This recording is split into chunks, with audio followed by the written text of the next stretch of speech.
Microsoft's first-party output continues to be highly inconsistent. Cast your mind back to 2022, a year that we saw the Xbox Game Studios umbrella release next to nothing the entire year. The following year, things were certainly better in terms of pure quantity, but each major release still came with caveats. Hi-Fi Rush was incredible, but Microsoft shut down its developer before selling it to Krafton. Starfield has its fans, but it's easily Bethesda's most divisive RPG yet. Really makes Neon the best place to do business. You steal what's mine. I trap you in the city. You infiltrate my office. I lock it down. Where else can you match wits for the highest stakes but here? Forza Motorsport was not without its strengths, but it too divided opinion. Redfall, meanwhile, was just a straight-up disaster. Meanwhile, 2024 was much less eventful, both for better and for worse. On the one hand, we had major failures, like Redfall, but other than the unquestionably excellent Indiana Jones and the Great Circle, the only other unequivocal win we can attribute to Xbox for the year is an expansion, Diablo IV Vessel of Hatred. The rest, from Senua's Saga Hellblade 2 to Starfield to Microsoft Flight Simulator 2024, were arguably all just different shades of underwhelming. And yet, even after what's been an endless stream of ups and downs, 2025 is looking like quite a promising year for Xbox.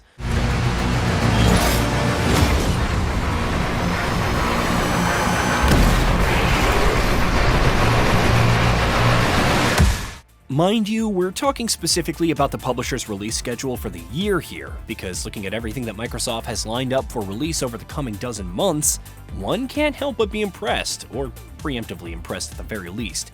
Kicking things off is Avowed, the long-awaited fantasy RPG, which, after some delays, is now looking increasingly promising as it approaches its release in February. Interestingly enough, it's not the only major RPG coming this year, because as we learned at the Game Awards in December, The Outer Worlds 2 is also due out in 2025. Oh, and speaking of major new first-party Xbox RPGs, Fable is also primed for 2025. Announced what feels like ages ago, in the year since then we haven't seen an awful lot of Fable, but excitement surrounding the Playground Games developed reboot has been consistently high. Suffice to say, it's easily going to be one of the year's biggest releases, provided it doesn't get hit with a delay. Humphrey. She's back.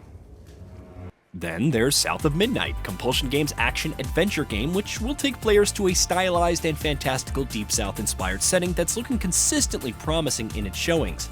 And of course, we can't forget Doom: The Dark Ages, with the masters at id Software looking to go medieval with their beloved first-person shooter series. And that's just what we officially know about so far. Journalist Tom Warren recently suggested that the company had more games scheduled to release in 2025 beside what's been officially confirmed for the year so far. As for what that could be referring to, previously Warren had claimed that Gears of War E-Day was tentatively targeting a 2025 release. If the shooter does indeed release this year, it would be a massive boost for Xbox. More recent leaks, meanwhile, have claimed that a remake of The Elder Scrolls IV Oblivion is set to be announced soon, with a release following in 2025 itself. For fans who have been starved for more Elder Scrolls in the prolonged absence of a new mainline release, an Oblivion remaster could be huge.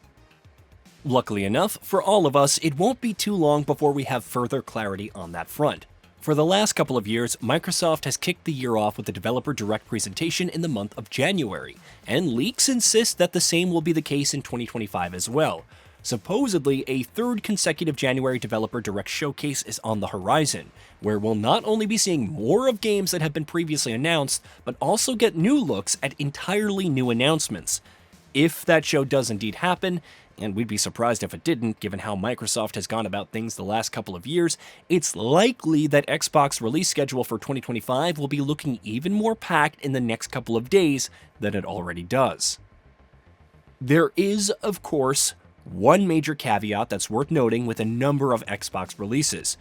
2024 was the year that saw the company fully adopting the multi-platform third-party publisher route. With the likes of Sea of Thieves and Hi-Fi Rush coming to the PS5, many of course would argue that the writing had been on the wall for Microsoft heading down that road for a while now, but at the same time, there's also a case to be made that the decision presented the beginning of the end of Xbox as a console platform.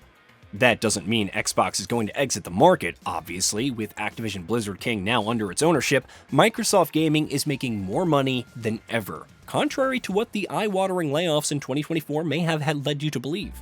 But it does mean that we're going to be looking at pretty much every Xbox release going forward a lot differently. The spring will see Indiana Jones and the Great Circle coming to PS5 hot on the heels of its Xbox and PC release in December, while the aforementioned Doom: The Dark Ages and The Outer Worlds 2 are both going to be multi-platform releases that will be hitting PS5 on the day of their launch. And we'd wager that that won't be the extent of it. Time and time again over the last year or so, reports have insisted that Microsoft isn't looking at any game as off-limits in terms of expanding its reach on PlayStation, whether that's Halo or Gears or what have you, and Microsoft itself has only added more weight to that notion with its public statements. All indications are, then, that 2025 will see the company's multi-platform plans picking up momentum. What will that look like beyond the three aforementioned officially announced multi-platform releases is anyone's guess, though one would imagine that there will be plenty of releases from recent years that could end up on PS5 this year. Might we perhaps expect to see the likes of Forza Horizon 5 and Starfield on Sony's consoles? Well, we can at the very least assume that the inevitable next Call of Duty game is going to be a multi-platform game. It's legally bound to be one, in fact. Meanwhile, beyond that, Microsoft's support for Nintendo is also going to be interesting to analyze, especially with the Switch 2 set to release at some point in 2025. Will the next-gen Nintendo systems lineup be adorned with major Xbox titles before the end of the year? We'd be shocked if it wasn't. How Microsoft hopes to stall the aggressive backsliding of Xbox hardware sales in 2025 is anyone's guess. In fact, some may even wonder if the company is even trying anymore, with its focus clearly having shifted away from hardware sales, but as far as game releases are concerned, thankfully, there's plenty to look forward to. Admittedly, there have been times in the last few years where we've entered a year with that exact same mindset, only to end up being disappointed by the final result. Now, to see if Xbox can buck that trend in 2025. Whose crazy idea was this anyway? The mission rests entirely in your hands. A real one-man army. Hey, did you know that we at GamingBolt upload new videos every day? Stick around, drop a like, subscribe, and hit that bell, and let us know what kind of content you'd like to see in the future with a comment below.